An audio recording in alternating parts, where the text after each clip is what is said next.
Police বলছে গোটা কলকাতাতে নাকি 163, 144 ধারা আছে, মানে ফেয়ারলি প্লেসে গিয়ে নেতৃত্ব কথা বলবে সেটাও পুলিশ চাইছে না। মানে কিরকম অগণতান্ত্রিক সরকার চলছে, ফলে রাস্তা দিয়ে আমাদের দাঁড়িয়ে থাকতে হচ্ছে, রাস্তা দিয়ে আমাদের জমায়েত করতে হচ্ছে। একটা অগণতান্ত্রিক সরকার এই সরকার, এরা নির্বিচারে হকার উচ্ছেদ করছে, রানিং হকারদের ফাইন করছে, বস্তি উচ্ছেদ করছে। আর সেই মানুষ যখন রেলের ম্যানেজারের কাছে কথা বলতে যাবে তাদের রাস্তায় ব্যারিকেড করে আটকে দিচ্ছে। এইরকম গণতন্ত্র চলছে পশ্চিমবাংলায়। আসলে ভরসা আউট, ভয়হীন এখন পশ্চিমবাংলা।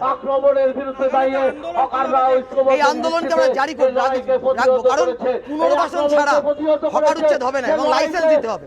আর যাদের ঘর ভাঙলো, যাদের বস্তি উচ্ছেদ হলো, যে সমস্ত হকারদের ঘর ভাঙলো, দোকান ভাঙলো, তাদেরকে পুনর্বাসনের ব্যবস্থা সরকারকে করতে হবে। এই দাবিতে লড়াই চলবে। পুলিশের হুমকিতে আমরা ভয় পাই না। বুলডোজার অনেক দেখলাম, অনেক জেসিবি দেখলাম, জলকামান দেখলাম, ওসব ভয় পাই না আমরা। হকাররা রাস্তায়, আমরা লড়ে নেবো।